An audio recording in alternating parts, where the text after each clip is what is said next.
Reactiva el audio, si no escucho. ¿Cómo? Reactiva el audio. Si No, pero no es de acá en realidad que sale el ¿No? audio. No, Ah, es del otro entonces equipo. Perfecto, gracias. Bueno, vamos ahí. Pues entonces no voy a extenderme en presentaciones, ya hemos pasado un tiempo aquí peleándonos con la técnica, que siempre va ella solita, y no me voy a extender mucho más en la presentación, salvo para, como decía, mi vida es ahora intelectualmente quizá más desordenada que cuando podía traducir a Hegel diariamente, y parte de ese desorden pues tiene que ver también con el entorno que estamos teniendo todos, con que en estos tiempos se habla mucho del clima, sobre todo, en España particularmente, porque hemos tenido un verano de un calor como no había habido nunca, y en estos días pues todo el mundo sabe que está la cumbre del clima en Egipto. Ocurre también que el clima del tiempo ha venido a coincidir esta crisis con la guerra, y esto es terrible, porque la guerra, entre los muchos horribles efectos que ha tenido, unos secundarios que se habla bastante menos de lo que parecía muy urgente y tarea de la humanidad entera, como es todo lo que va asociado al cambio climático. Bueno, pues sabiendo que la guerra tampoco es ajena a todas estas cosas, voy a intentar hablar del clima, de las humanidades y un poco enlazando con lo de ayer, con quienes estuvisteis escuchándome ayer, y porque yo he llegado a este tema pensando en eso, pues muy rápidamente empezaré hablando algo de historia y de crisis, ¿no? Y creo que enseguida vamos a ir al clima y algo más que el clima, que es lo que se trata aquí, que es el antropoceno y particularmente el papel, la función, lo que podrían hacer, vamos a decir, las humanidades y la filosofía en particular en este escenario tan enrevesado que tenemos actualmente, ¿no?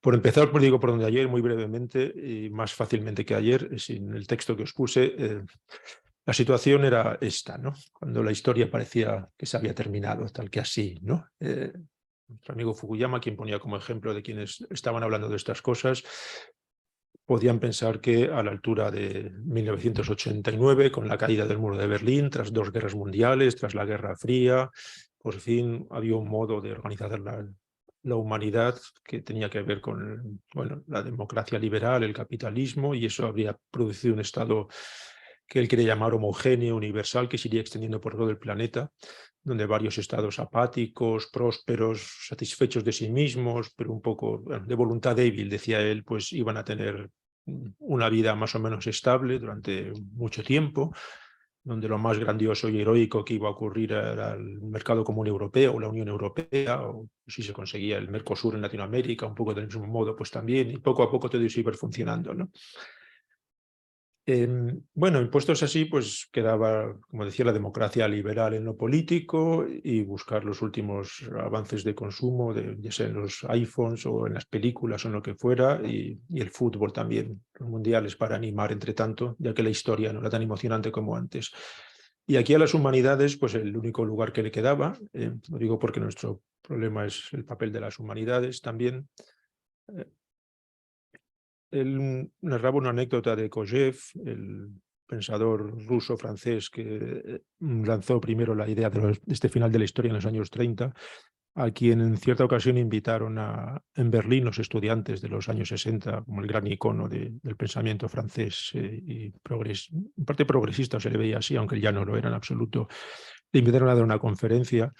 Y en la conferencia les vino a decir a los estudiantes, pero no sé ustedes qué pretenden, si ya no hay nada que cambiar, esto se ha acabado, esto va a ser siempre así. Dedíquense a estudiar griego antiguo, es lo más que pueden hacer. Estudiar griego antiguo y apreciar en todo su valor las tragedias griegas, ¿no? Si uno tenía cierto nivel, tenía que hacer eso en humanidades, si no, pues hacía algo de menos valor. Pero parecía que no quedaba más que eso, que conservar el pasado y respetarlo y cuidarlo en los museos. De esto hablábamos ayer. Bueno, esto era el estado de ánimo, el estado no solo de ánimo, sino el modo de autocomprenderse gran parte de la cultura occidental durante estos decenios. Luego sabemos que llegó, llegó esto, ¿no? Que ya ponía un poco en cuestión que las cosas fueran tan pacíficas, aunque Fukuyama sigue insistiendo. llegó esta foto la tengo aquí, quizá en la discusión luego podamos hablar de ella, forma parte de la secuela, que es el mismo día de esto, pero me interesa fijarnos en el polvo que salía de esas torres y que cubrió toda la isla de Manhattan, de modo que tardaron mucho tiempo en eliminarlo. ¿Y qué se hacía con ese polvo y con esos escombros, verdad? Y en parte por estos acontecimientos y por otros, luego la crisis económica, la sensación de catástrofe que se iba acercando, es por lo que en cierto momento, pues eso, a finales de los 90 ya se podía decir con esta frase que también mencioné ayer, de este marxista norteamericano Friedrich Jameson, ¿no? Parece que actualmente es más fácil imaginar el fin del mundo que el final del capitalismo. Estrictamente decía el fin de las condiciones de vida, de una vida en la Tierra, ¿no? No decía realmente el fin del mundo, que el final del capitalismo. Este era, como digo, muy abreviadamente, ya que está aquí, repito un poco lo de ayer, el estado de ánimo en el sentido de que las humanidades tratan de entender el presente y tratan de entender lo que lo que era la humanidad en ese momento. Pero justo por esos años también, la anécdota es la siguiente. Esto creo que ocurrió por el año 2000, en un congreso, no recuerdo ahora dónde, un congreso de científicos, no había humanistas de ningún tipo, sobre la geosfera y la biosfera, estaban tratando cuestiones del cambio climático. Pues había alguien dando una conferencia y presentando una ponencia, había geólogos allí y empezó a hablar del Holoceno. Y en ese momento este químico premio Nobel, Paul Crutzen, levantó la mano, lo interrumpió un poco en broma, un poco descortésmente y dijo: ¿por qué hablan ustedes del Holoceno? Si ya no estamos en el Holoceno, ahora es el Antropoceno. Y esa interrupción pues parece que movió todo el Congreso. Ya a partir de el resto de los días la gente solamente hablaba de eso. ¿Esto es Holoceno o es Antropoceno? Bueno, para los que no tengáis muchas nociones de geología, y yo no tenía ninguna hasta que empecé a preocuparme un poco de esto, voy a explicaros rápidamente qué significado tiene empezar a hablar de Antropoceno en lugar de Holoceno. Muchos lo sabréis ya, pero otros a lo mejor no. La cuestión es la siguiente, por ponerlo en un dibujo más o menos divertido. Los geólogos cuentan la historia de la Tierra y la cuentan por etapas geológicas que distinguen ellos en función de las capas de la Tierra, ¿no? Lo que se va montando sobre las capas de la Tierra, y allí pueden ir remontándose según parece, y a mí esto se me ha parecido increíble, hasta miles de millones de años o cientos de millones de años, para clasificar la edad de la Tierra el Paleozoico, el Mesozoico, el Cenozoico, cada uno de ellos en unas subetapas, que habéis el Jurásico con los dinosaurios, por lo menos los que tienen hijos lo saben, ¿no? El Parque Jurásico, el Oligoceno, el Eoceno, el Paleoceno, etcétera. Todos se han ido sucediendo, cada una de ellas con una duración de miles de millones de años. Y esto es la historia de la Tierra. La última etapa que se tenía aceptada y clasificada era el Holoceno. Holoceno, que vendría a corresponder a los últimos 10 años, venía a coincidir al Neolítico, al comienzo de la agricultura, y 10.000, no, algo más de 10.000, ¿no? Y fundamentalmente con un cambio climático, el final de las glaciaciones y el comienzo de una época más templada que favorecía justamente el asentamiento y el sedentarismo y el comienzo de la agricultura. En este Holoceno se ha estado desarrollando durante estos miles de años la historia humana. Bueno, la tesis es: hemos llegado a un punto en el cual ya no es el Holoceno, ya hemos entrado en una nueva era geológica, la Tierra ha cambiado, como cambiaba en cada una de estas etapas, y esta nueva era geológica, por primera vez, está provocada por el ser humano. Es una era antrópica, que dijo un italiano en el siglo XIX, un poco anticipando esto, ¿no? El momento antrópico en el cual los cambios geológicos son resultado de las acciones humanas, con lo cual ya no estamos en el Holoceno, sino en el Antropoceno. Esta era realmente la novedad, ¿no? Las razones por las que podía haber Antropoceno, por las que se podían encontrar indicadores de esta nueva era geológica, en primer lugar el cambio climático, que es lo que se discutía allí, ¿no? Pero el cambio climático, que es de lo que más se habla ahora, es lo que parece que más directamente notamos, No es un fenómeno aislado. Los científicos están todos de acuerdo en que es un fenómeno, es un proceso que tiene lugar en conexión con muchos otros fenómenos ligados a los cambios ecológicos en el planeta. Tiene lugar en conexión con la modificación de las corrientes oceánicas y atmosféricas, con que hayan cambiado los ciclos del agua, del carbono y del hidrógeno, con la extinción masiva de especies que parece que está ocurriendo. Casi cada cambio de etapa geológica conllevaba algún tipo de cambio también de extinción de especies. Ahora está ocurriendo una masivamente, parece que se avecina lo que llaman la sexta gran extinción, que esta vez será claramente provocada por los seres humanos, la contaminación del aire, del agua, por todo lado los microplásticos, o el hecho de que bueno, yo me resultó muy llamativo la primera vez que lo leí, ¿no? El 97% de la masa biológica terrestre actualmente, o sea, todo lo que hay biológicamente sobre la Tierra, no en el mar, o cuerpos de los seres humanos, un 30%, o animales domésticos, un 67%. ¿no? Creo que en Uruguay también tenemos muchas más vacas que seres humanos, pero con todo, en el resto del planeta ocurre que no hay fieras, no hay animales salvajes, en un 3% nada más. ¿no? Este nivel de presencia del cuerpo humano o de los cuerpos directamente domesticados por los seres humanos ha alcanzado tal nivel que ya afecta directamente a la Tierra. ¿no? O bien otro dato que tiene alguna relación con el polvo de las Torres Gemelas al que me refería antes, es que parece que la cantidad de tierra, arena y piedras que mueven los seres humanos actualmente en obras, en construcciones, en un año, es mayor que la que se mueve por procesos naturales. Esto sería para algunos la indicación de que el ser humano es una fuerza geológica, tanto como lo han podido ser otras durante miles de millones de años, que pudiéramos estar hablando pues del antropoceno. Es verdad que los geólogos no se han puesto de acuerdo todavía oficialmente en decir ya hay antropoceno. Entre geólogos no se habla de esto, se habla mucho de esto, pero van despacio. ¿no? La geología además es una ciencia que trata de procesos muy, muy lentos y no van a tener prisa por nombrar una nueva época realmente. ¿no? Pero sí que es verdad que culturalmente es un tema que tenemos ya siempre presente. ¿no? Y haya o no realmente una nueva edad geológica, es verdad que ya nos referimos a todo esto como antropoceno.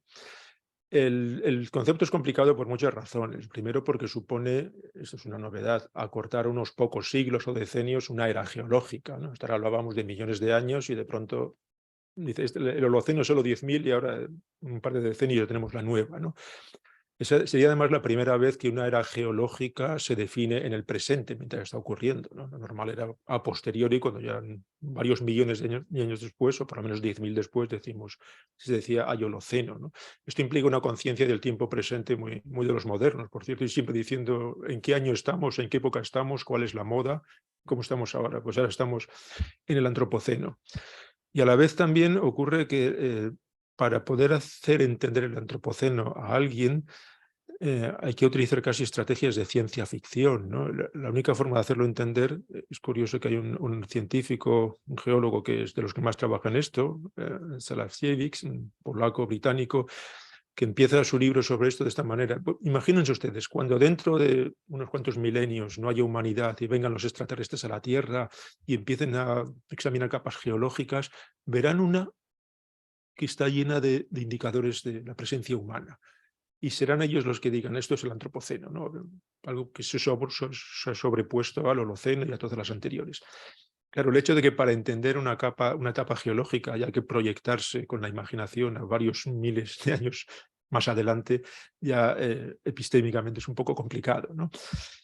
En ese sentido, pues el concepto de antropoceno científicamente no se ha establecido todavía, culturalmente sí, y funciona de varias maneras. ¿no? Algunos teóricos dicen que hay que entenderlo como un concepto umbral, o sea, entre medias, tiene un carácter descriptivo de lo que está ocurriendo, pero también tiene un carácter normativo. ¿no? El mismo concepto ya conlleva, y esto lo vamos justamente a ver durante la conferencia, una serie de imperativos, de normas de cómo actuar, y incluso de advertencias o admoniciones.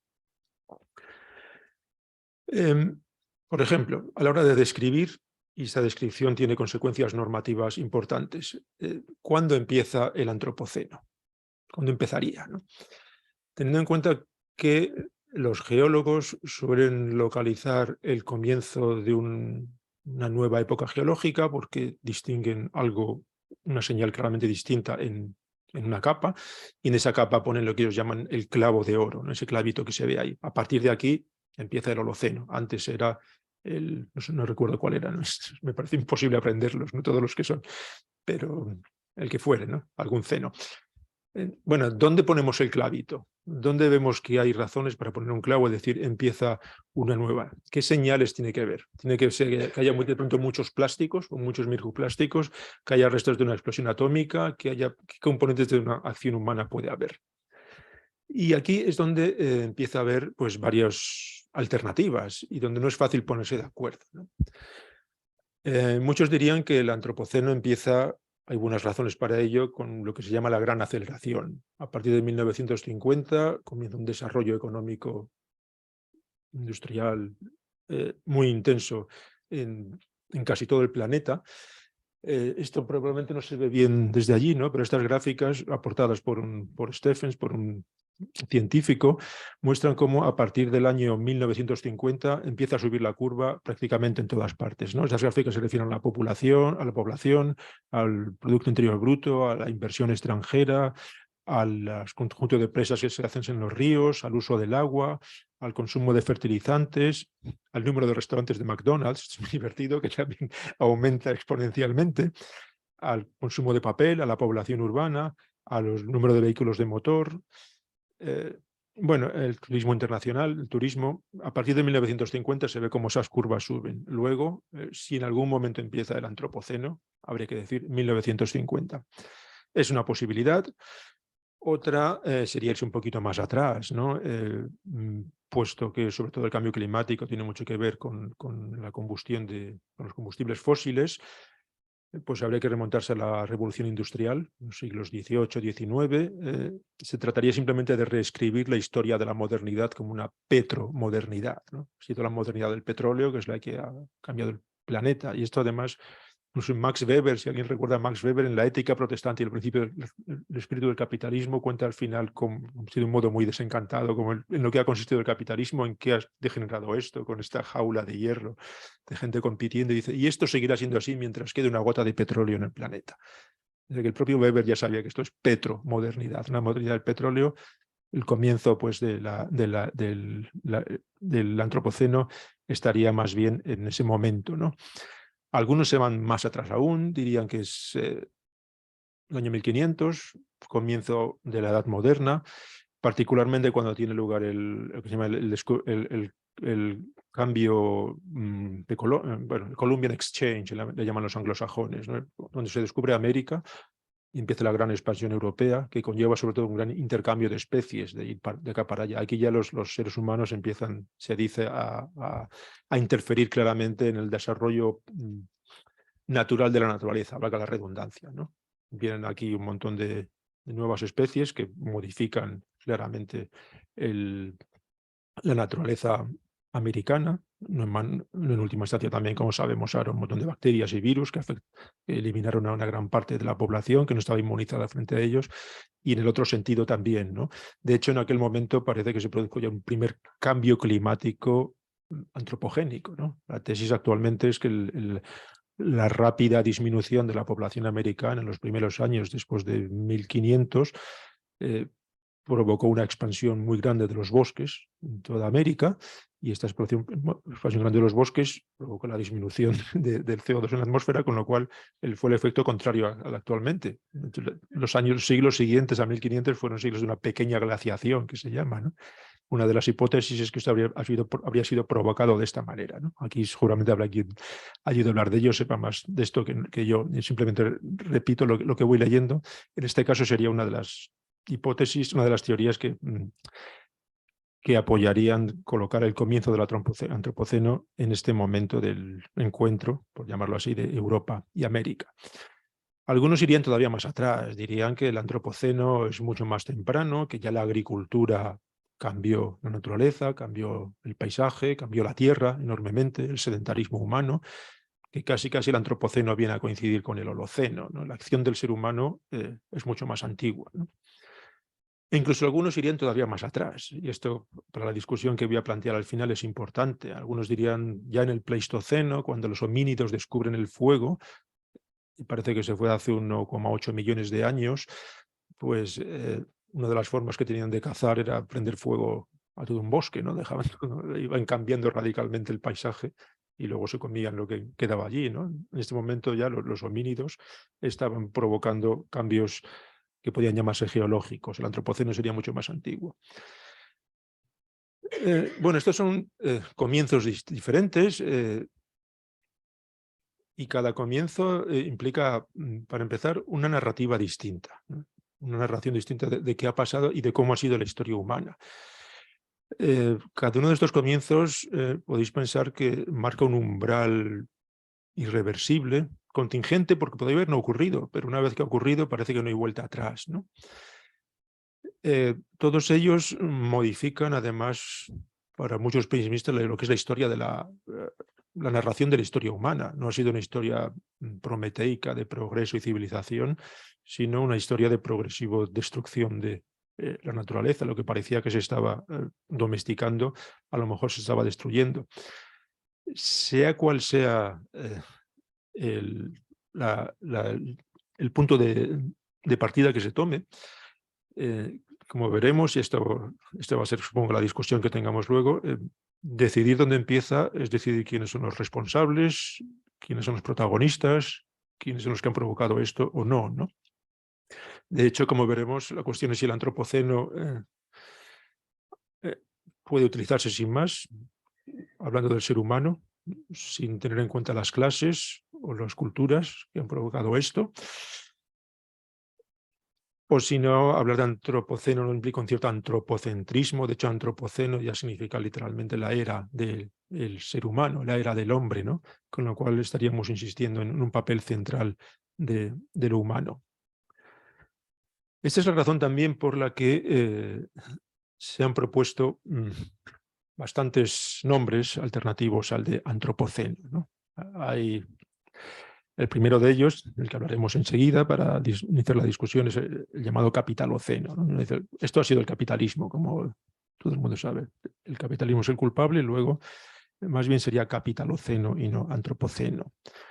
Algunos hablan ya, esto es una lista a título de curiosidad, no me detengo en los nombres, pero cada uno le puede poner, puede contar la historia que quiera a partir del nombre, ¿no? Econoceno, plantacionoceno, cuando empieza la agricultura, el angloceno, estos son los franceses, por supuesto, que los llaman como los anglosajones, el posantropoceno, el misantropoceno, el antropoceno, el modernoceno. Bueno, hay para todos los gustos aquí, ¿no? Lo que es interesante antes de entrar en la discusión de dos nombres, que es lo que voy a proponer, ya para también pensar un poco en las humanidades y aportar algo a la discusión, lo que es interesante es que en cualquier caso, aquí lo que tenemos, y es lo que hace muy difícil, pero muy atractivo esta discusión, es un choque o un cruce o un encuentro de diferentes culturas científicas que hasta ahora estaban separadas, cada uno iba por su lado. Es un hecho que el cambio climático se ha definido a partir de muchas ciencias distintas, ¿no? No es una cuestión no solo de física o solo de química. Parece además que una historia, como todo esto es paradójico, muy peculiar, es en la Guerra Fría, cuando los norteamericanos y los soviéticos desarrollan realmente un estudio de cómo funciona el clima, ¿no? Y la base y los fundamentos del ecólogo ha sido la ciencia del cambio climático, viene justamente de la Guerra Fría y de motivos puramente bélicos, ¿no? O de ver cómo se podía hacer la vida en otro planeta, ¿no? Pero en todo caso, en el antropoceno juegan la geología, la historia del medio ambiente, la historia cultural, la historia de la técnica, la historia del colonialismo, la arqueología y la prehistoria muchísimo, la paleontología, todo esto con el apoyo que puedan tener en física, química, biología, etc. Y no es normal, no ha sido normal que científicos tan distintos se crucen y se encuentren aquí, ¿no?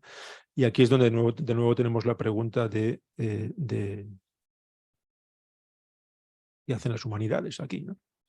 Mi tesis va a ser que son las que tienen que ordenar un poco esto, sin ser expertas en ninguna de estas cuestiones, ¿no? Pero el desconcierto que surge aquí es muy grande realmente.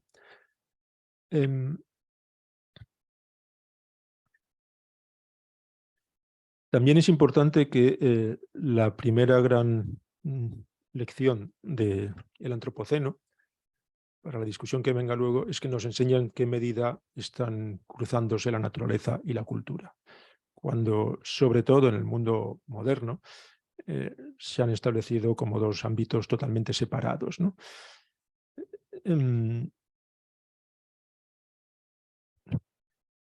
Lo que encontramos ahora cuando los geólogos tienen que hablar con los humanistas y con los físicos y con los historiadores no es más que un reflejo de que lo humano ha intervenido en la naturaleza y probablemente había intervenido ya siempre, y al revés ocurre también, ¿no? La técnica, la cultura ha trastornado la naturaleza.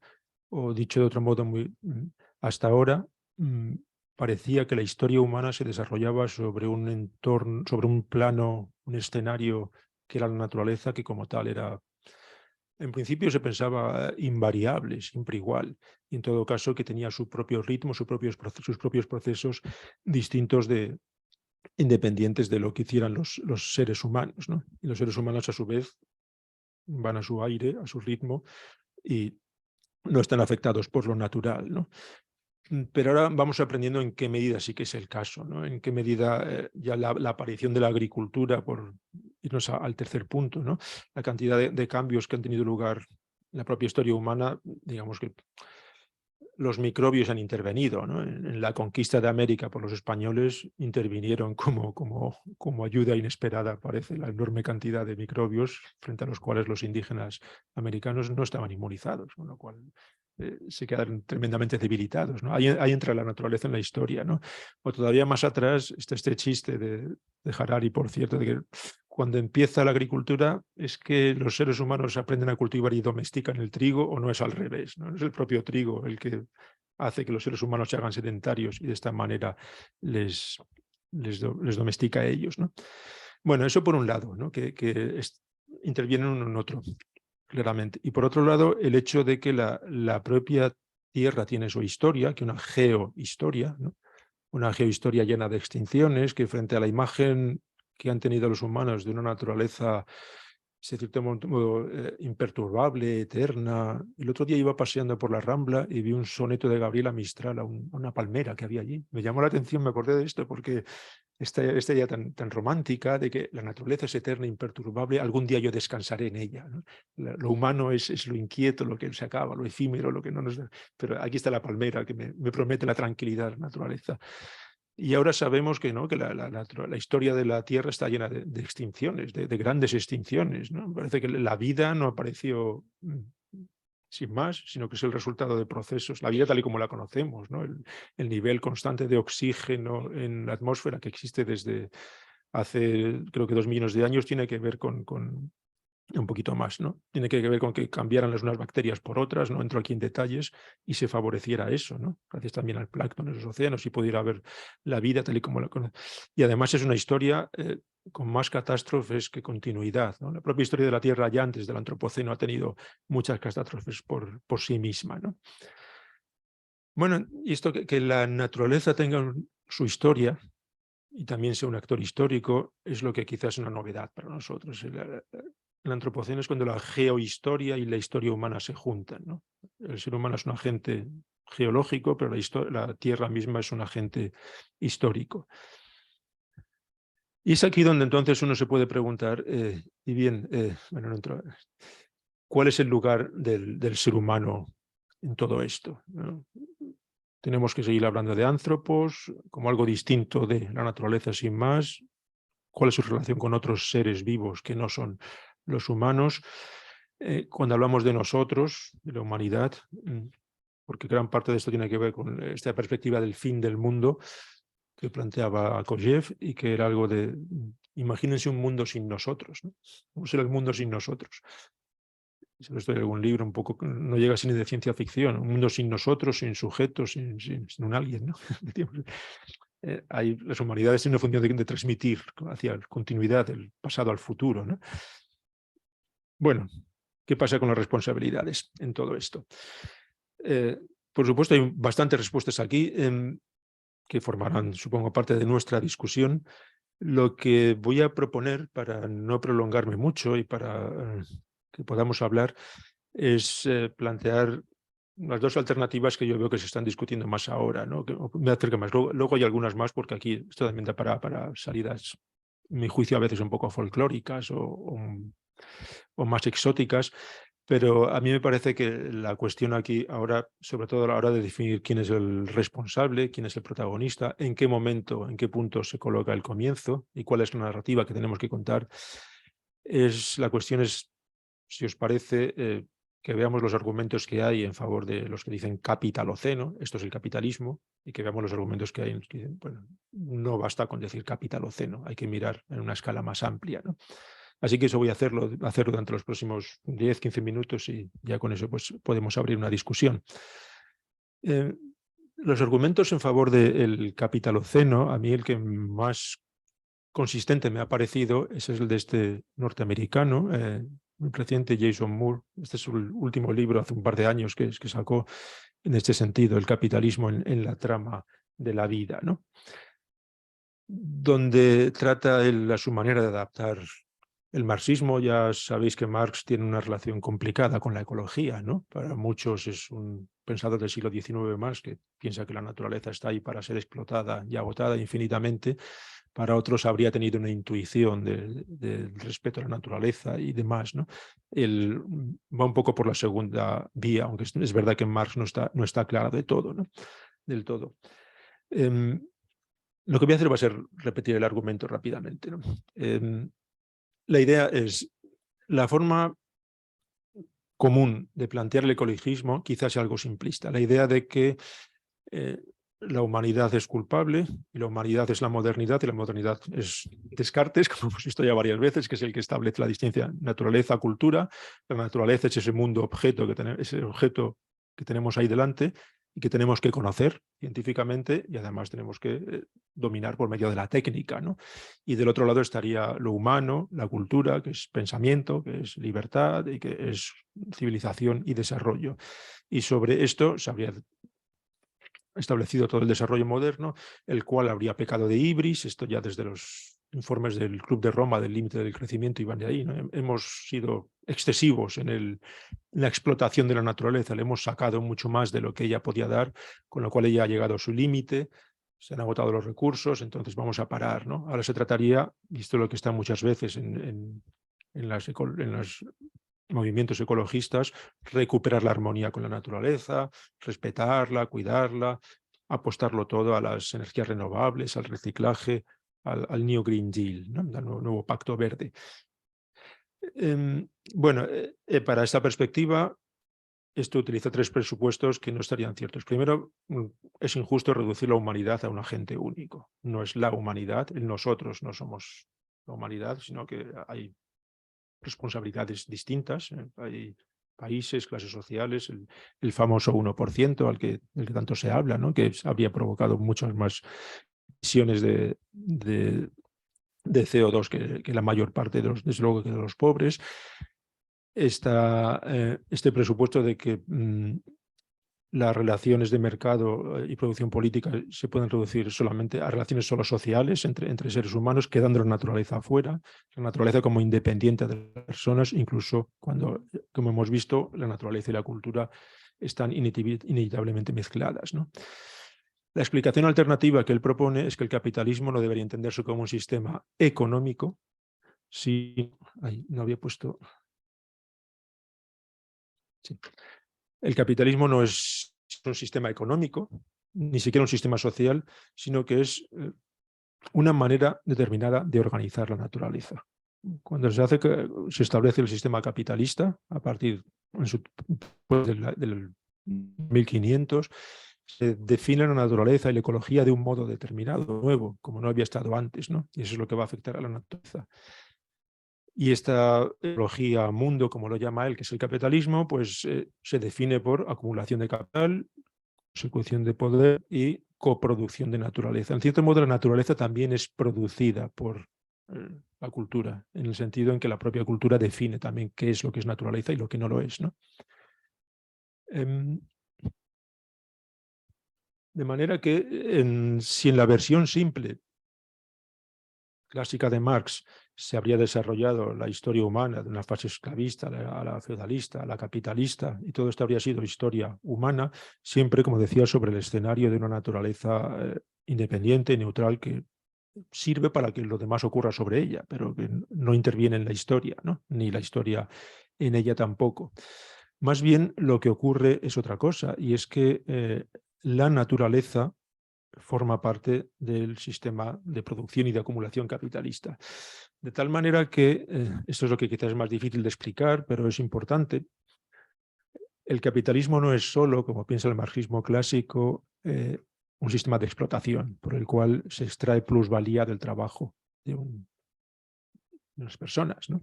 Se les hace trabajar 2 horas, pero el resto de las demás producen algo para el empresario. Si el capitalismo fuera solamente explotación de trabajador, no funcionaría. Es la tesis, ¿no? La sueño neoliberal de todo el mundo tiene un contrato, todos son relaciones mercantiles, contractuales, donde a cada uno se le paga por lo que trabaja y recibe.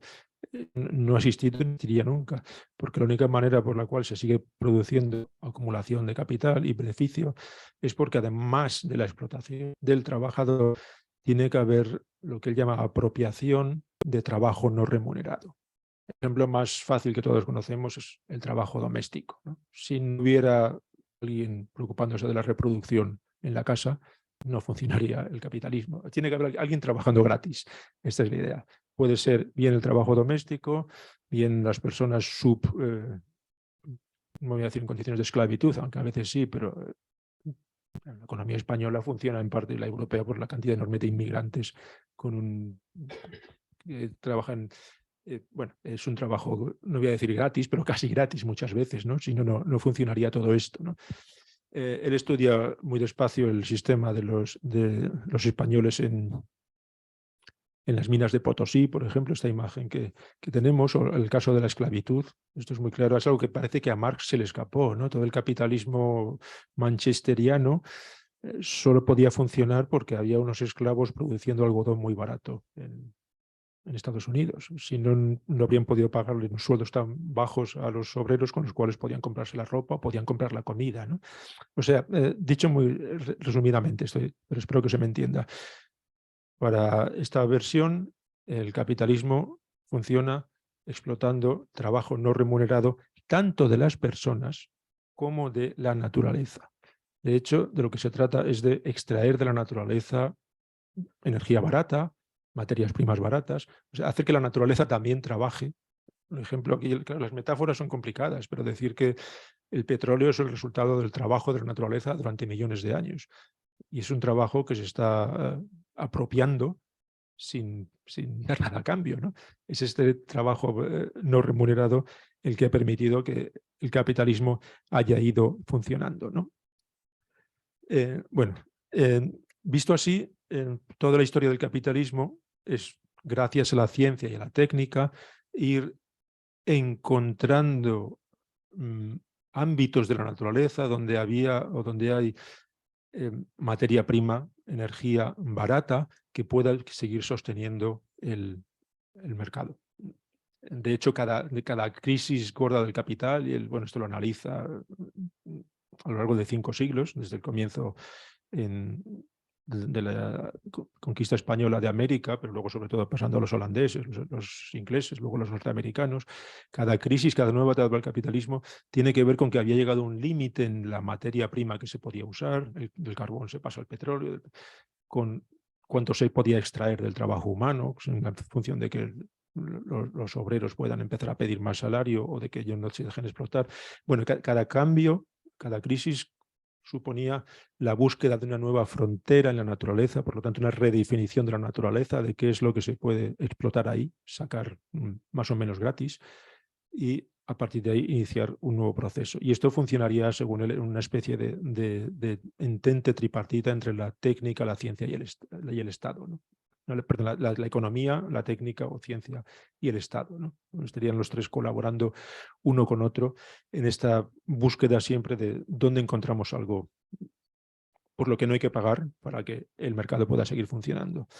Bueno, con este, y el culpable de esto, por un lado, es Descartes, claro, con su separación. Hacía falta que la naturaleza fuera externa y distinta de la cultura para poder convertirla en espacio de extracción de energía y de materia prima barata, ¿no? Por eso Descartes es precisamente esto no estaba aquí, el gran culpable, ¿no? Y no en vano, él analiza muy bien como el descubrimiento de América es también el descubrimiento de la naturaleza externa, ¿no?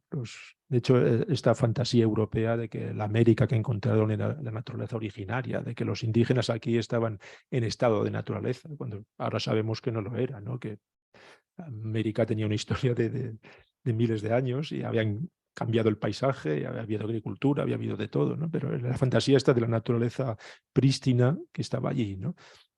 Sobre la cual se construye para él la ciencia moderna. Bueno, lo que le ocurre entonces a Jason, en parte por esta especie de optimismo que aparece muchas veces redentor en el pensamiento marxista, cuando la cosa está muy mal, donde está el peligro, estamos en el fondo, llega lo que salva, ¿no? Lo que puede salvar, es la idea de que la crisis actual es una crisis de un límite último, ¿no? Hemos llegado a un punto en el cual, salvo ir a Marte, ya no hay dónde sacar más, ¿no? La ciencia no va a poder sacar mucho más de la naturaleza, no va a extraer más materia prima, más recursos, más energía barata o casi gratis, y por eso hemos llegado a un punto en el que el capitalismo ya no va a dar más de sí, ¿no?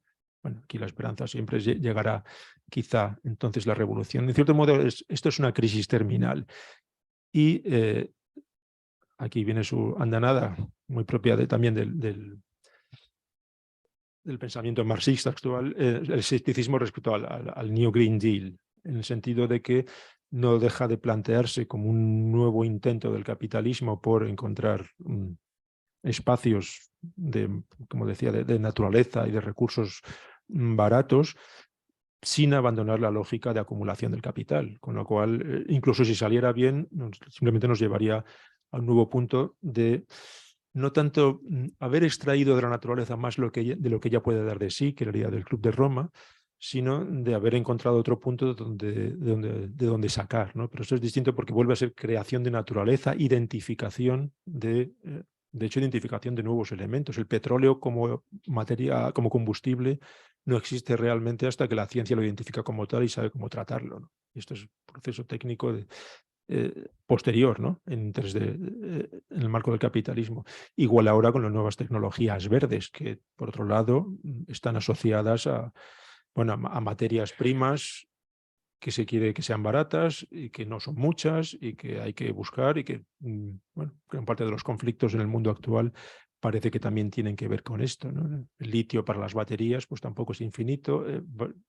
La tecnología verde vendrían a decir, si no se cambia el sistema económico, no va a funcionar, va a ser igual, ¿no? Tendremos los mismos problemas y seguiremos en un antropoceno y una destrucción de la naturaleza.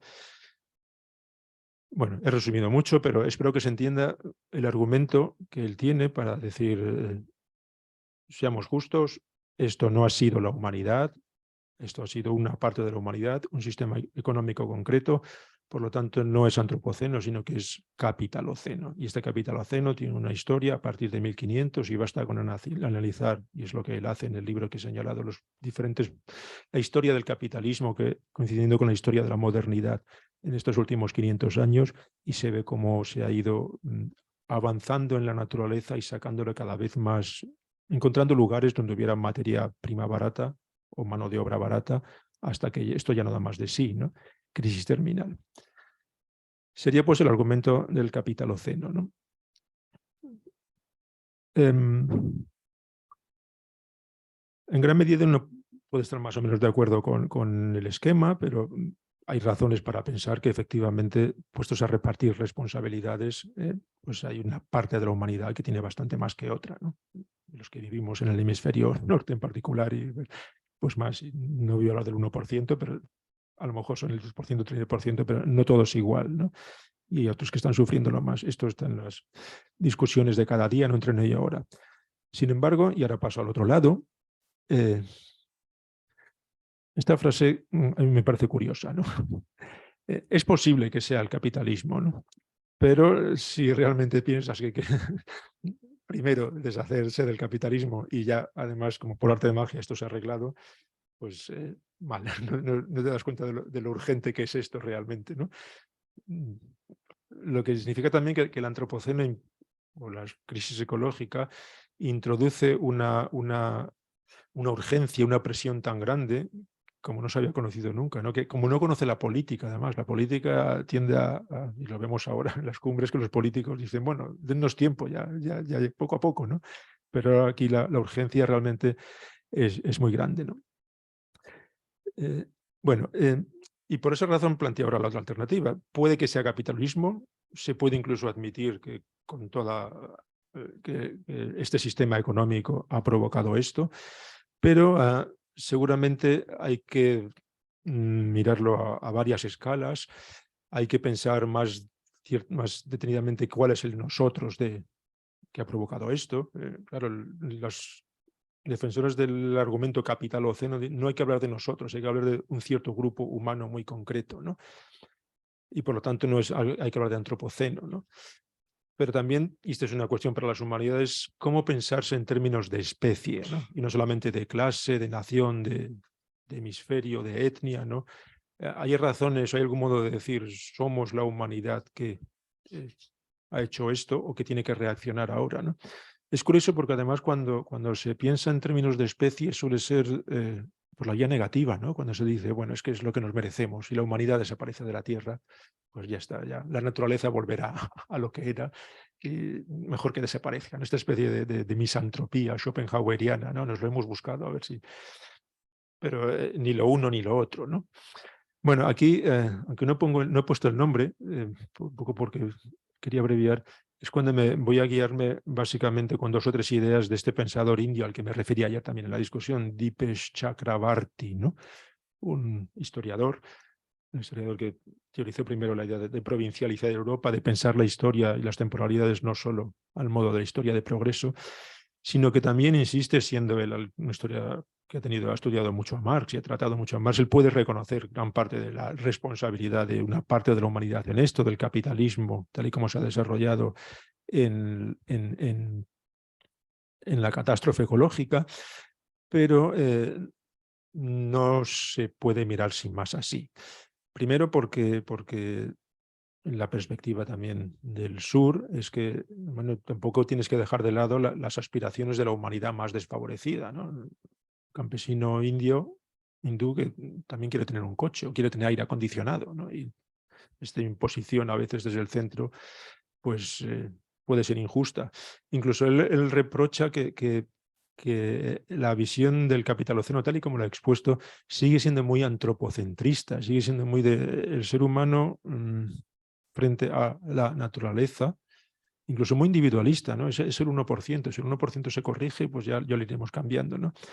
Así que él trata de buscar maneras de, como él dice, a ver qué hacemos con responsabilidades que son comunes pero diferenciadas, ¿no? Podemos hablar como especie, pero como especie tenemos una responsabilidad común, aunque haya diferencias, unos más que otros, pero hay razones para seguir pensando en términos de antropoceno, de la especie. Y esto por varias, por ejemplo, ¿no? Repito ahora unas cuantas rápido. Primero porque, sobre todo esto, como decía, es una cuestión de escalas, ¿no? Y los del capitaloceno se fijan solamente en la escala de los últimos 500 años, de la historia social, el capitalismo, la globalización, como mucho la historia humana, pero ya hemos visto que el antropoceno se refiere a escalas mucho mayores, ¿no? Aquí tenemos el tiempo humano, el tiempo de la historia humana, pero también el tiempo biológico, la historia de la vida, la historia evolutiva, que está inscrita en el cuerpo humano, ¿no? Lo que tengo yo en mi cuerpo, mis genes, tiene mucho que ver con... A ellos van mezcladas la historia humana y la historia evolutiva, ¿no? El hecho de que yo venga de cazadores-recolectores, eso decide mucho, ¿no? Hay una escala biológica que también está aquí, hay una escala geológica, evidentemente, hay lo que se llama una historia profunda, ¿no? La historia, la deep history, no sé en español cómo la historia profunda, ¿no? De larguísimo alcance que se cruza, que está presente en las vidas individuales y colectivas y a la cual el capitaloceno parece que no atendería lo bastante, ¿no? Eso ya es razón para pensar más allá del capitaloceno, buscar una escala que ocupe más, ¿no? también pensando que los seres humanos somos seres híbridos, en el sentido de que nuestro cuerpo no es solo nuestro cuerpo. Claro, el pensamiento moderno se ha planteado en gran medida desde el sujeto cartesiano, lockeano. Yo soy yo con mi cuerpo y mi mente, mis propiedades en relación con otros, ¿no? Pero lo cierto es que mi cuerpo, por ejemplo, pues según se dice, creo que el 90% de las células que hay aquí dentro no son yo, son bacterias que permiten que mi cuerpo vaya funcionando y creo que pesan casi 2 kilos, he leído, ¿no? Claro, eso es yo o no es yo. En principio no es yo. Mi estómago sí, mis pulmones sí, las bacterias que hay por mi estómago favoreciendo la digestión, creo que no, ¿no? Pero sin ellas no estaría vivo, ¿no? Entonces, hay una hibridación aquí, una simbiosis muy curiosa que parece que no entraría en el sujeto moderno tal y como descrito, que nos hace pensar que hay que prolongar la escala, ¿no? Claro que esto lo admito y lo abro ya aquí y a mí me preocupa muchísimo. Esto abre un espacio muy inquietante para pensar sujetos no solo humanos, sujetos híbridos, estas cosas. A mí el transhumanismo, por ejemplo, no me agrada, pero todo esto se cuela por aquí, ¿no? Tampoco creo que le agrade a Chakrabarty, pero a falta de las posturas más, digamos, folclóricas a las que me refería antes, pueden ir por ahí, ¿no? En todo caso, aparte de esa hibridación, el argumento importante de Chakrabarty es este, ¿no? A la hora de pensar en esta imagen que es fascinante, porque es esta imagen que se toma en los años 60, ¿no? Y que probablemente solo los modernos podían haber tomado, ¿no? Los modernos que pueden concebir la Tierra como algo, un objeto distinto de nosotros, al que podemos mirar desde fuera. Esto es resultado de Descartes, diría. Probablemente ni los griegos ni los medievales hubieran ni siquiera imaginado esta imagen, ¿no? Verse desde fuera, ver ese planeta azul, ¿no? Ahí, ¿no? Sobre esto se puede escribir mucho, se puede hablar mucho, qué significa, cómo lo vemos, la nave espacial, nuestra casa. Pero Chakrabarty se fija simplemente en una cuestión lingüística, con la que casi voy a ir terminando. La cuestión de que globalización y calentamiento global tienen los dos la palabra globo, pero curiosamente este globo, que es el globo que vemos ahí, no significa lo mismo, ¿no? Cuando hablamos de globalización, estamos pensando en términos de historia humana, estamos pensando en la historia del capitalismo, precisamente, que se extiende y se crea una sociedad humana global interconectada, más o menos injusta. Solo se puede pensar la globalización manteniendo la separación entre naturaleza y cultura, con la Tierra como globo allí. O sea que la globalización no deja de ser antropocéntrica y suponer una especie de control por parte del ser humano sobre la naturaleza y sobre la historia, ¿no? Las discusiones sobre la globalización, como la entendemos, incluso van por allí. Mientras que cuando se habla de calentamiento global, ese globo ya no es el de la globalización, ya es el de la Tierra. Estamos hablando de la historia de la Tierra, estamos hablando de geología, ¿no? O incluso del sistema Tierra, ¿no? Sistema Tierra que algunos de los que trabajan en esto hablan de Gaia, y bueno, esto, lo cual no significa que la Tierra es un ser vivo o algo así, pero es verdad que el sistema Tierra es un sistema muy complejo, donde se entrecruzan muchas fuerzas y muchos factores, y también tiene su propia historia, ¿no? Y se va creando a sí mismo, ¿no? Y le ocurre entonces el calentamiento global. Y en ese sistema Tierra, en el calentamiento global, ya sí que se deshace la distinción naturaleza o cultura y lo humano queda descentrado. Frente al antropocentrismo de la globalización está el descentramiento del calentamiento global, ¿no? Saber que el ser humano no es el centro de la Tierra, o el centro de la creación, el centro es verse de otra manera, ¿no? Y sobre todo con la conciencia del control limitado que se tiene sobre aquello en lo cual se está actuando. Bueno, la consecuencia final entonces, y ya termino, es que más que pensar en términos de capitaloceno, hay que pensar en términos de antropoceno, pero manteniendo el antropos en la conciencia de su propia limitación, sobre todo de su descentramiento, ¿no? De que no estamos en el centro de, ¿no? Es algo que también la filosofía ha ido aprendiendo durante el siglo XX, ¿no? Desde Heidegger hasta otros, ¿no? Y que no somos el centro como humanos. Ahora, ¿qué pensamos fuera del centro, ¿no? con todas las paradojas que esto tiene, ¿no? La primera paradoja es que antropoceno es la era de lo humano, pero también es la era que amenazamos en el final del ser humano, con que a las puertas del siglo XXI parecía que la humanidad, justamente por la tecnología, se había liberado ya de la naturaleza, era pura globalización, era responsable de sí misma, ¿no? Y ahora resulta que no, que es un agente natural, que estamos atados a la tierra, como dicen algunos, ligados a la tierra, hay que recuperar la ligación con la tierra, ¿no? O sea, se domina más la tierra, pero está totalmente descentrado, ¿no? Bueno, todo esto son paradojas, son, como veis, cosas que no tienen salida, para las cuales los propios científicos que proporcionan paisajes, escenarios, tampoco dan ni significados, ni explicaciones, ni siquiera son a veces conscientes de las paradojas, ¿no? Chakrabarty en algún momento dice, bueno, y cuando dicen está en peligro la humanidad, está en peligro la Tierra, son conscientes de en qué consiste ese peligro, ¿no? Bueno, aquí pues aunque sea porque estamos en un sitio de humanidades, ¿no? Yo creo que ya no solamente para aprender griego antiguo, que quien pudiera, pero también para, bueno, aclararse, explicar, ordenar un poco estas paradojas. Yo creo que es lo poquito que podemos hacer dentro de este caos tan enorme y tan difícil de resolver, que es el cambio climático, la catástrofe ecológica, con todos los males de la historia humana que de todos modos veníamos arrastrando. La guerra también, ¿no? Así que, pues, a ver cómo nos las arreglamos también para explicar esto.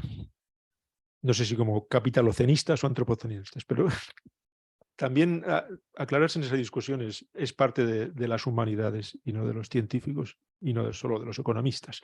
Gracias.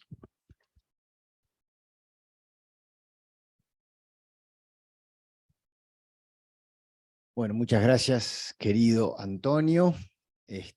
Vamos a abrir. Yo puedo romper el hielo si quieren, si no, vamos. No sé si tenemos en el chat, ahí nos vamos a fijar. Bueno, Leandro, te paso el micro.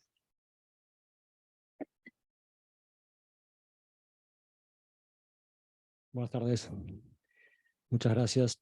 Estuve también en el encuentro de ayer, así que te agradezco mucho la visita.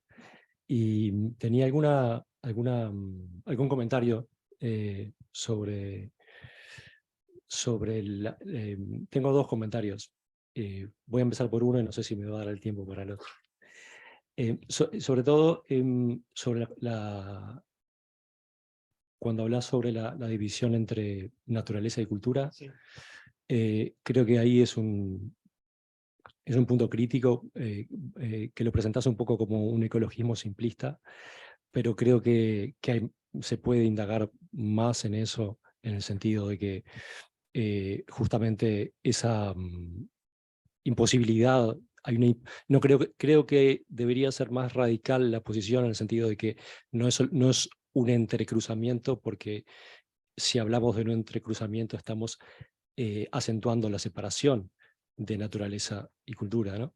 Es decir, y acá me voy a Latour, a Bruno Latour. Deliberadamente.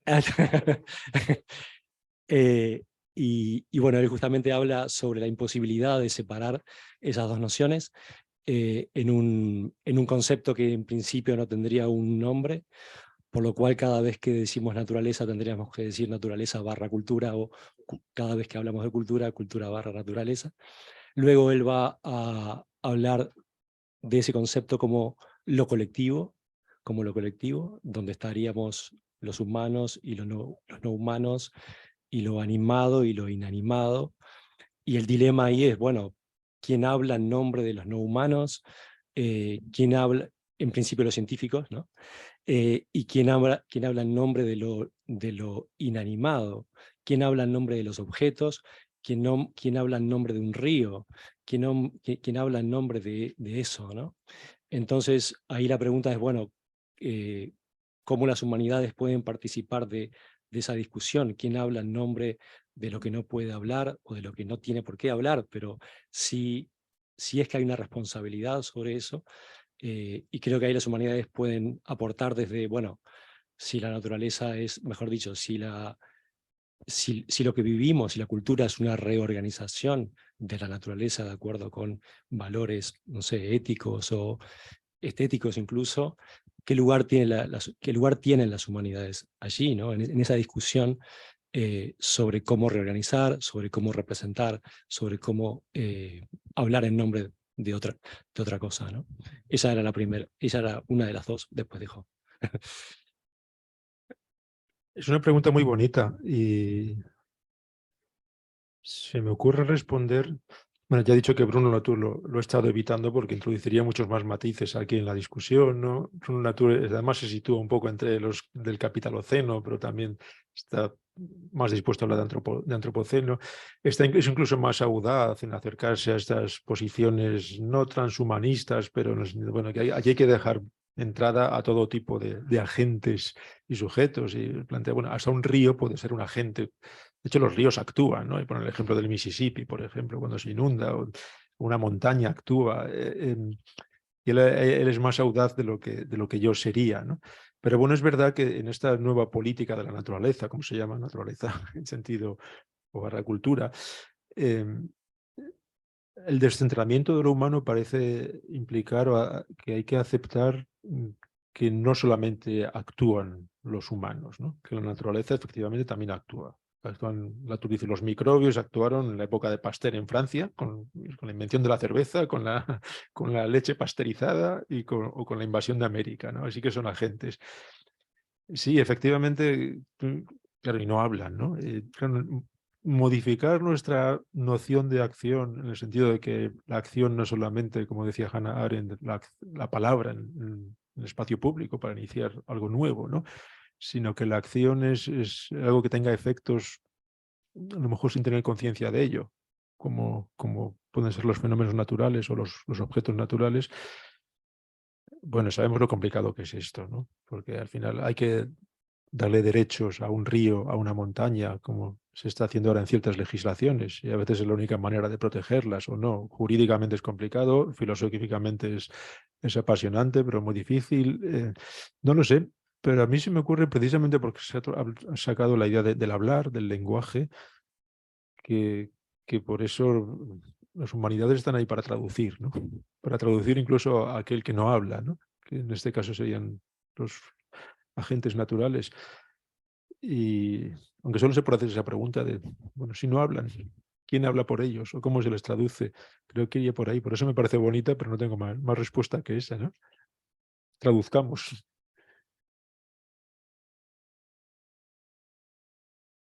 Sí.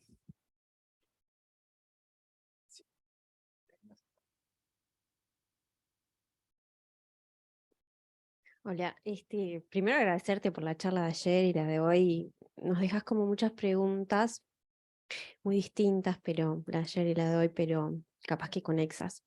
Mientras vos hablabas, yo no podía dejar de pensar en algo e intentaba irme de ahí, pero igual volvía en esto iba también como en la idea anterior que dijo Lea, en esta idea de la relación entre naturaleza y cultura, que al pensarla en eso, cuando la estamos pensando como un binomio que se entrecruza, estamos desconociendo, creo, otras formas en que otros, voy a decirlo así, pues soy antropóloga, otros grupos culturales piensan esta relación, porque pensaba, bueno, ¿quiénes están participando de esta discusión que que estamos acá participando? Por lo general me imagino que serán blancos, universitarios, clase media alta, que muchas veces desconocen estas otras formas de relacionar en la que se vinculan naturaleza y cultura. Y pienso, bueno, desde nuestra especificidad de las ciencias humanas y de nosotros del Departamento de Humanidades, pero lo específico del Instituto de Religión, también tenemos para aportar porque son justamente las distintas espiritualidades, y no me refiero a los New Age ni otras, de matriz africana, que piensan esta relación desarmándola, diciendo esto, ni siquiera naturaleza barra cultura, sino bueno, nosotros como ejemplo, nosotros como personas habitamos en la naturaleza en tanto energía, en tanto nuestros ancestros están, no sé, en lo que sea. Y pienso qué tanto se desconocen o qué tanta participación tienen estas espiritualidades, o no solo espiritualidades, grupos culturales con manifestaciones X, en estas discusiones que me siguen pareciendo esto, universitarias blancas, clase media alta, etcétera, y que desconoce todo esto que no sé, yo como cientista no creo que tengamos el rol de ser solo portavoces de todo esto que estoy diciendo, sino que tendría que haber una agencia específica de estas personas, quizás, si es que les interesa, porque esto a nosotros nos interesa.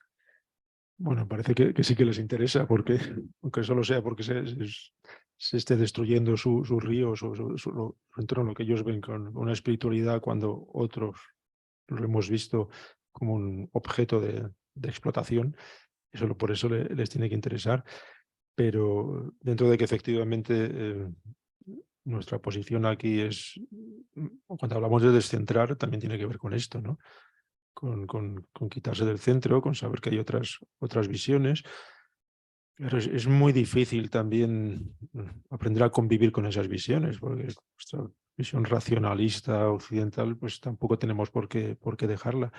O no es tan fácil dejarla, ¿no? En algunos momentos hay que dejarla. Pero casi prolongando con la pregunta anterior, forma parte de la traducción, ¿no? El río no habla, pero estos hablan. Ya solamente con desarrollar una forma de tolerancia y de capacidad de comprensión hacia esto, pues se avanzaría bastante, ¿no? Todo esto pues, sigue siendo buena voluntad, lo reconozco, ¿no? Buena voluntad, pero en parte se intenta, ¿no? Se les da la palabra a veces en las cumbres estas del clima, de modo muy limitado. Es tanto complicado todo, porque no dejan de estar los presidentes de las grandes potencias allí, las grandes empresas, y luego se deja un sitito para los indios o para estas tribus. Así es. Pero son más voces que tienen que entrar, ¿no? Me presento, soy médico, soy meta de un montón de filósofos y soy un poco atrevido y además soy español. Te saludo y me alegro mucho de haberte escuchado. Y lo que voy a decir seguramente será bastante disruptivo, pero mientras estabas hablando, a mí me venía la idea que has hablado de la Grecia. Los griegos tenían el concepto de que, como médico voy a hablar, la salud era la armonía con la naturaleza, con la propia naturaleza interior, o sea, nuestro espíritu, y con la naturaleza. Es decir, no había ese dualismo cartesiano que ha roto la... Entonces yo, por lanzar algo así, en el mundo científico yo estoy viviendo que el materialismo que hemos construido, la tecnología que nos permite llegar hasta Marte, nos ha alejado de nuestra propia dimensión espiritual, de nuestra propia profundidad. Entonces yo trabajo en un entorno donde los médicos no curamos a nadie, o sea, soy experto en cuidados paliativos y acompañamiento al final de la vida. Entonces yo me doy cuenta que como científico, la única posibilidad de salir de este lío en el que nos hemos metido, en un materialismo que es salvaje, pero además es insostenible, porque el modelo, por ejemplo, de cuidar la enfermedad, intentando tratar el cuerpo solamente, sin tratar la persona, da muchos beneficios a las multinacionales que producen fármacos, pero no ayuda a las personas. La única salida es cambiar el paradigma y introducir la conciencia en la ciencia. Es decir, hablar de una ciencia postmaterialista, entrar en la integridad, o sea, no volver a los griegos, porque no vamos a perder, como has dicho tú, toda esa construcción que hemos hecho en Occidente, sino darle una nueva dimensión donde lo racional, lo materialista, lo tecnológico esté al servicio de esta naturaleza interior y exterior. Es decir, ese cambio de modelo donde la persona esté en el centro. Me refiero a medicina ahora, que es lo que yo... cuando pones a la persona en el centro de la atención y sus necesidades de forma integral, atendiendo también su mundo interior, se relativiza y se ordenan las cosas bastante fácilmente. Hay que luchar contra el entorno porque la gente... pero eso ayuda bastante. Y después otra cosa es abrir la mirada de la realidad donde integremos... O sea, la realidad no es física, no es material, es espiritual. Y la Tierra, el entorno y el cosmos probablemente también sean conscientes. No en la medida que seamos nosotros conscientes, pero la conciencia no está limitada a nuestro cerebro. Probablemente la Tierra y el planeta tienen su propio dinamismo, su propia salud y su propia, en fin, hay muchas cosas que pasan que no conocemos, de cómo, por qué funcionan. Es decir, el cambio climático no es algo que solamente hemos producido nosotros, sino que tendrá alguna tendencia a la autorregulación, me imagino yo.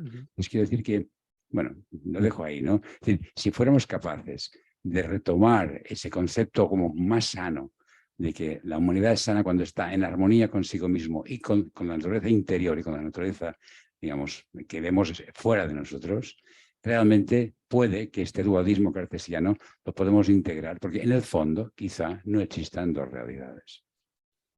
Claro que no existen dos realidades, existe o una o muchas, ¿no?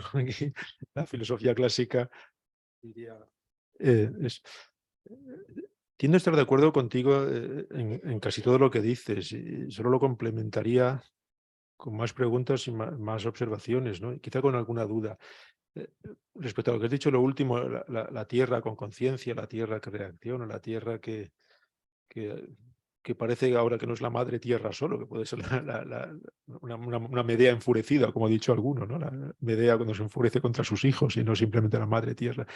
Pero bueno, también en estas discusiones del antropoceno, y esto le gusta mucho a Latour, quien ha mencionado antes, está la idea de Lovelock y la tierra como Gaia, ¿no? El sistema tierra, que se puede ver de un modo más espiritualista, de un modo meramente científico, pero Lovelock, que era un científico que trabajaba en la NASA y estaba estudiando la atmósfera de Marte.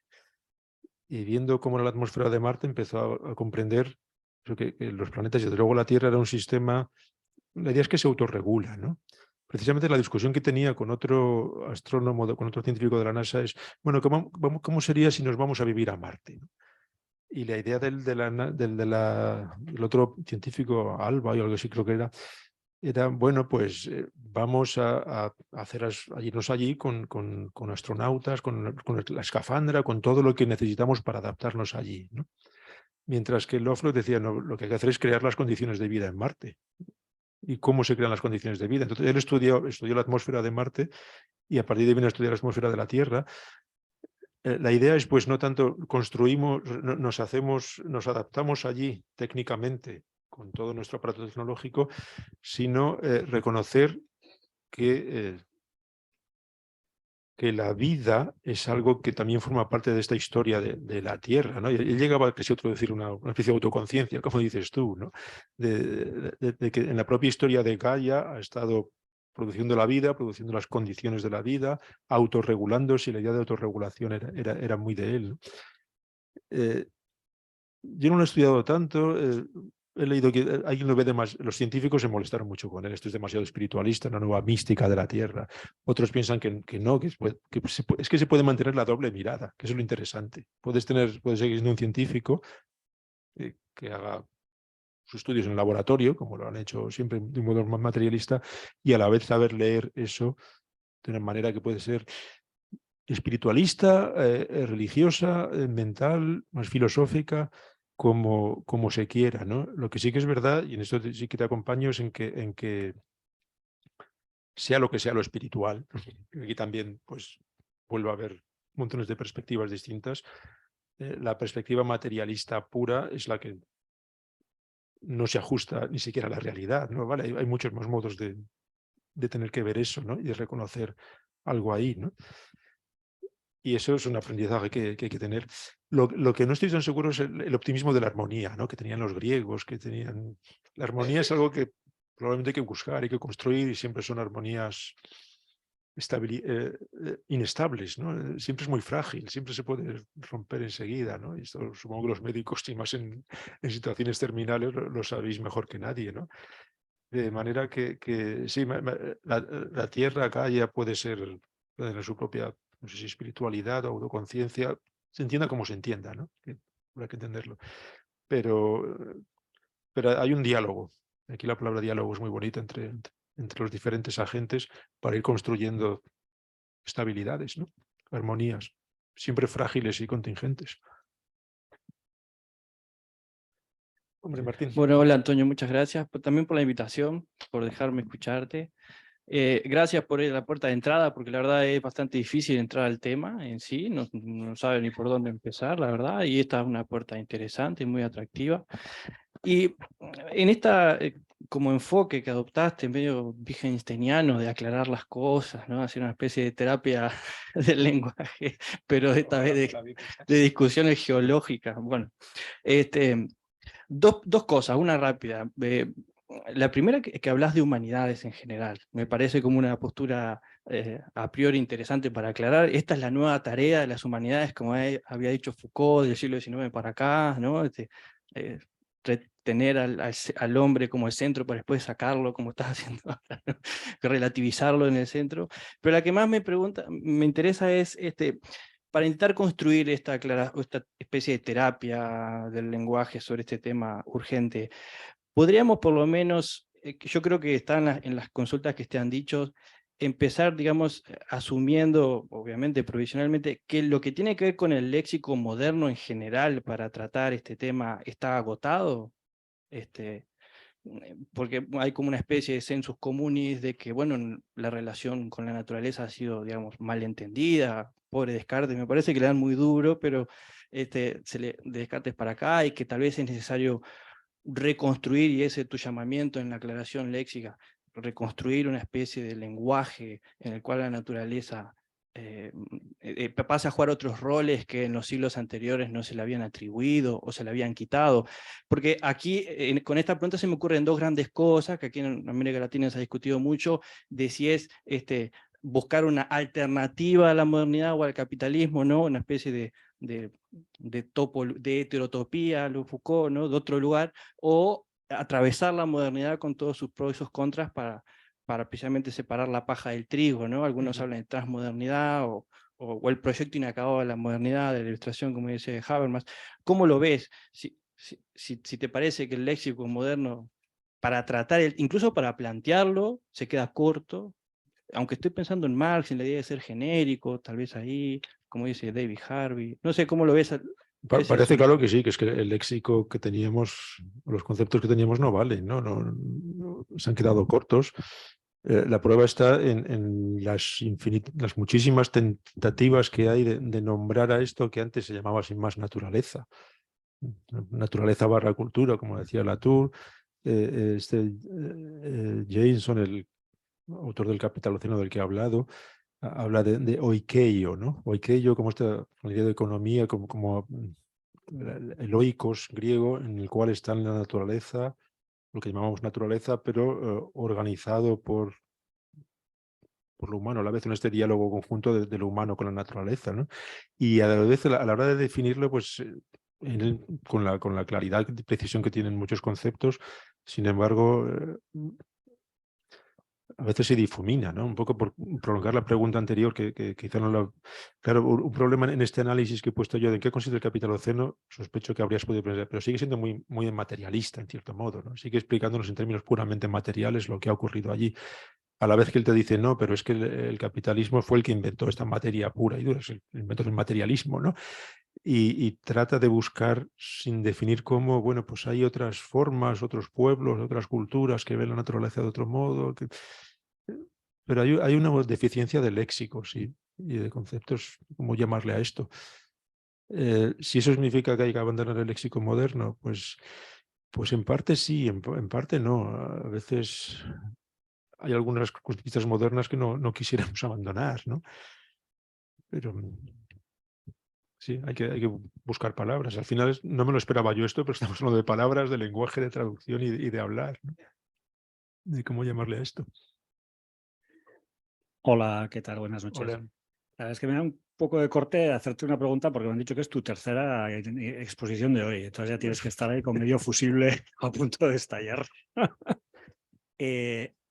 A ver, quería preguntarte cómo interpretas el hecho de que, por un lado, la evidencia científica nos dice que estamos en una situación de emergencia y que la sociedad no reacciona conforme a lo que la ciencia nos dice. ¿Cómo interpretas ese comportamiento de la sociedad? Es decir, esa separación, como si oyéramos llover, ¿no? Como si hay un ruido de fondo, vale, bien, pues hay un ruido de fondo que me dice que hay algo que tal, pero ya está, ahí se queda y esto ya otra cosa, ¿no? ¿Cómo interpretas eso? es un misterio. No sé si los especialistas en comportamiento colectivo saben explicarlo mejor, ¿no? Es un misterio desde los negacionistas hasta los que han dejado ya de ser, ahora se les llama obstruccionistas, ¿no? Ya las evidencias son tales que no se puede seguir siendo negacionista, pero con todo seguimos, ¿no? No sé si hay una especie en el ser humano algo, un impulso de muerte casi, ¿no? De suicidio, pero no creo que sea solo eso, ¿no? Es que viene poco a poco, ¿no? Ante las esto Latour en algún momento sí yo lo dice, ¿no? Si fuera una catástrofe del tipo que se va a hundir el edificio, saldríamos todos corriendo ahora mismo, ¿no? No pasaríamos ni un minuto, pero como es poco a poco, ya llegará, pues parece que todo esto ralentiza también nuestras reacciones. También que no parece que esto sea cuestión de posturas individuales, ¿no? Porque de pronto muchos dejen de coger el avión, que a lo mejor tendríamos que dejar de cogerlo, pues tampoco se iba a arreglar sin más. Son soluciones políticas colectivas que son muy difíciles de implementar y es fácil delegar la responsabilidad, ¿no? No lo sé, es un misterio en todo caso y claro, si esto se acaba no sabemos quién va a contar la tontería que hicieron estos que no hicieron nada para evitar la catástrofe, ¿no? Pero no lo sé. No lo sé porque además, claro, como has dicho tú, entonces hablan los blancos de clase media alta y algunos de ellos hablan mucho, hacen poco, aunque hagan algo tampoco afecta mucho al conjunto general. Otros tienen demasiadas urgencias de la vida como para darse... El que está realmente en la pobreza o está intentando salir en la India, pues estas cosas no le...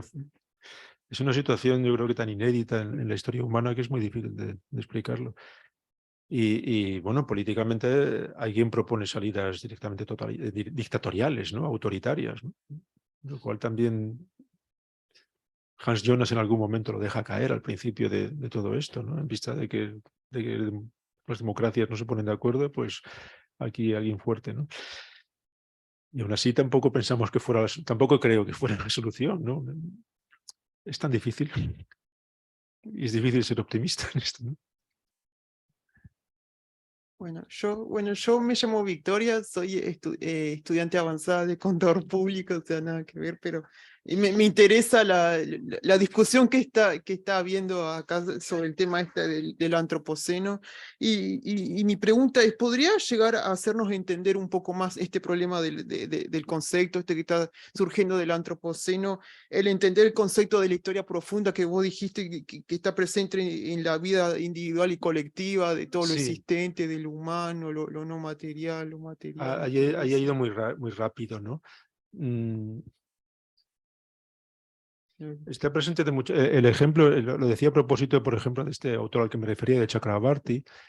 Él hace ver que, dice, bueno, yo soy un intelectual hindú, clase media alta, no blanco, pero clase media alta, descendiente de brahmanes, y un día me diagnosticaron diabetes, ya una cierta edad. Y dice, pero claro, resulta que esa diabetes tenía que ver primero con cómo va la relación de los seres humanos con el azúcar, que tiene que ver con toda nuestra historia evolutiva de cazadores-recolectores, con lo cual viene muy atrás, y además con que vengo, dice él, de toda una generación de decenas de generaciones de brahmanes, de vida sedentaria, que parece que han desarrollado una propensión a la diabetes mayor que otros grupos humanos, ¿no? Con lo cual, esto que en principio es de su cuerpo, él solo, que se podría entender individualmente, de su historia individual, resulta que ahí, en esa enfermedad de diabetes que tiene, hay toda una historia profunda, ya no solamente de su proveniencia de una casta de brahmanes, sino incluso también hasta muy atrás, hasta cazadores-recolectores. Ahí es donde se ve que para cualquiera de las cosas que nos pasa, no es solo cuestión de este año, ni del año pasado, ni de hace 300 años, sino que hay una historia de la Tierra, de la humanidad, de la especie, muchísimo más larga, ¿no? Y está presente ahí. En ese sentido iría, ¿no? Y lo difícil es eso, cómo conciliar la historia profunda que está presente con las historias individuales más de corto plazo, que es a las que estamos acostumbrados y sobre las cuales razonamos.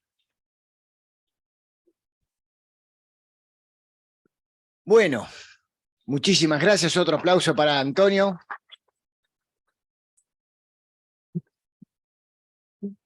Quiero decir que mañana descansa. Hoy le hicimos 3 conferencias, pero tiene toda la mañana libre. Así que, bueno, y muchas gracias a ustedes por venir y a quienes están conectados también. Buenas noches.